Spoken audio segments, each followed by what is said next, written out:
Bonjour, mon nom est Martin Saint-Pierre et bienvenue à votre émission économique hebdomadaire Vision Affaires Inc.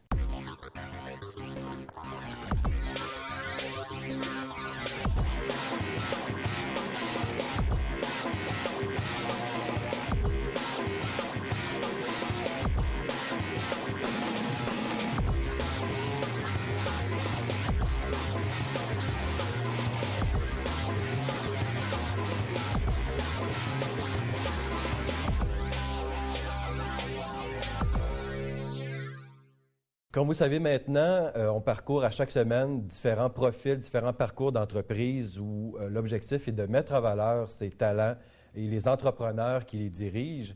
Et cette semaine, on parcourt l'entreprise Humaine Conseil et voici le portrait de cette entreprise-là qui a été préparé.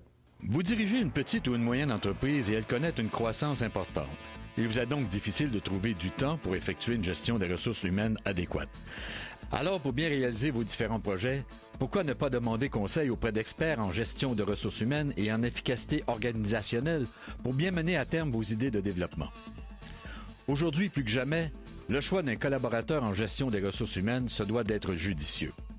Situé à Laval, la firme de consultants Humaine Conseil, fondée par Nathalie Grondin, offre une gamme de services dans le domaine des ressources humaines et du développement organisationnel.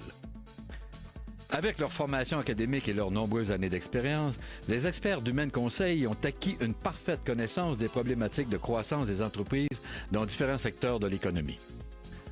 L'équipe d'Humaine Conseil s'est donnée pour objectif d'apporter, au sein de chacune des interventions auprès de ses clients, quel que soit le secteur d'activité, une solution personnalisée en matière de gestion des ressources humaines et d'efficacité organisationnelle. Pour Humaine Conseil, ce qui compte, c'est de trouver les meilleurs outils et les méthodes pour poursuivre la croissance de votre entreprise. Avec Humaine Conseil, les entreprises ne trouveront pas seulement une équipe de consultants à l'écoute de leurs besoins, mais aussi un partenaire stratégique. À ce chapitre, les consultants offrent un alignement des stratégies en matière de ressources humaines. Par leurs actions, ils vont apporter un diagnostic organisationnel, veiller à définir la vision, la mission, tout en respectant le plan d'affaires de l'entreprise. À titre d'agent de changement, Humaine Conseil va apporter une aide pour la gestion et la transformation de l'entreprise. Ces interventions viseront à identifier les résistances qui nuisent au développement des stratégies de croissance. Comme solution, des outils pour consolider l'équipe de travail seront proposés, de même que des démarches pour entreprendre une mobilisation des employés à l'interne. Avec Humaine Conseil, toutes les forces vives de l'entreprise seront sollicitées pour l'amener à atteindre les plus hauts sommets. Si les besoins de l'entreprise sont au niveau de la gestion opérationnelle, sachez qu'Humaine Conseil sera un collaborateur efficace pour recruter du personnel, établir les bases de la rémunération, veiller à la gestion de la performance, mettre en place un système de qualité, tout en établissant un tableau d'indicateurs de gestion. Des outils essentiels pour obtenir une saine gestion des ressources humaines. Pourquoi solliciter les services des consultants d'Humaine Conseil? Pour obtenir un service personnalisé, pour s'assurer de la qualité du service et pour travailler avec des consultants disponibles. Sachez que les services d'Humaine Conseil sont admissibles à des subventions gouvernementales. Je vous dirais une belle continuité. Humaine Conseil s'est fixé des objectifs et au fur et à mesure de son évolution a su les respecter. Et de poursuivre l'intégration au niveau des PME au Québec. Je trouve qu'il y a beaucoup de place à prendre l'initiative en gestion des ressources humaines et aider les entrepreneurs à évoluer ainsi que notre main-d'œuvre d'aujourd'hui. Comme vous avez pu le constater, Humaine Conseil est très près de sa clientèle. Elle dessert des petites, moyennes et grandes entreprises dans différents secteurs d'activité, autant dans le secteur manufacturier de services. Nous recevons aujourd'hui sa présidente, Nathalie Grondin. Bonjour, Nathalie. Bonjour. Ça va bien? Ça fait plaisir. Oui, merci. Comme on le voit, Nathalie, dans la vidéo, cette façon de faire, de contacter, d'entrer en contact avec les entreprises et ses dirigeants, parce que le modèle d'affaires de ton entreprise, c'est vraiment le contact avec ses dirigeants. Au quotidien, comment ça se fait? De quelle façon tu parviens à avoir cette confiance-là rapidement avec les clients?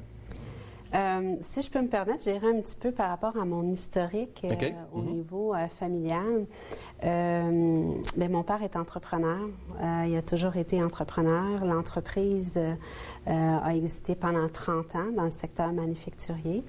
Et aujourd'hui, mes parents ont un bed and breakfast. Donc, l'esprit entrepreneur près des gens, près des clients. Ça date pas d'hier, ça fait déjà quand même quelques années. Ça date plusieurs années.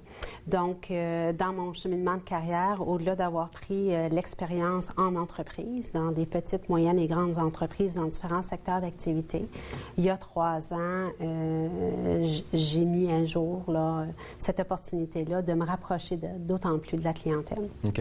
Cette idée-là de démarrer ton entreprise, tu l'as mentionné, ça fait déjà 3 ans, ça se germait dans ta tête. Comment est venue la décision de quitter une grande entreprise qui est la Bourse de Montréal, notamment? Ouais. C'est ce que tu me disais il y a quelques instants. Pour démarrer cette entreprise-là et faire le saut, c'est un peu un saut dans le vide? Je dirais que non. Je pense que ça a été réfléchi. Il y a un moment au niveau d'une maturité, je dirais, en niveau d'expérience. J'avais fait des petites entreprises en technologie, en juridique, en finance, dans différents secteurs d'activité, à des postes de direction. Et ce que je me suis aperçue, c'est j'aimais bien travailler avec les dirigeants d'entreprise, agir comme agent de changement auprès de ces gens. Tu avais déjà ce contact-là dans les entreprises où tu étais avant. Oui, c'est exact. J'ai toujours eu l'opportunité de travailler avec les dirigeants d'entreprise. Donc, cette opportunité-là, je la vivais dans un même environnement. Aujourd'hui, je la vis dans différents environnements au même moment, je dirais, autant dans des entreprises en technologie, manufacturière, services, développement, production, etc. Okay. On a vu en introduction quel type de service que tu offres à tes clients et je faisais allusion aussi aux différents secteurs d'activité dont provient ta clientèle. Mais le rôle de consultant, je pense qu'il est mal compris par les téléspectateurs. Comment tu le définis, ton intervention en entreprise? Principalement, je parlerais plus de partenaire, moi, que de consultant. Okay. Donc, lorsque j'arrive, pour les PME, lorsque je travaille en collaboration avec eux, souvent, ils n'ont soit pas d'employés ou ils ont 1, 2, 3 employés. Et je me présente à travailler avec eux à leur fréquence, à leurs besoins, au fur et à mesure de leur évolution d'entreprise. Donc, je parlerai plutôt de partenaires. Souvent, certains m'appellent leur direction ressources humaines, même s'ils sont des micro-entreprises. Ils trouvent important que cette fonction-là, aujourd'hui, dans un monde de pénurie de main-d'œuvre, soit jouée dans leur organisation. Okay. Justement, cette pénurie de main-d'œuvre-là que l'on subit dans beaucoup de secteurs d'activité, mais surtout le secteur manufacturier, industriel, ça se reflète comment au quotidien? Ce qui fait en sorte que même la petite entreprise qui est dans ce secteur-là va avoir cette nécessité-là d'avoir recours à tes services?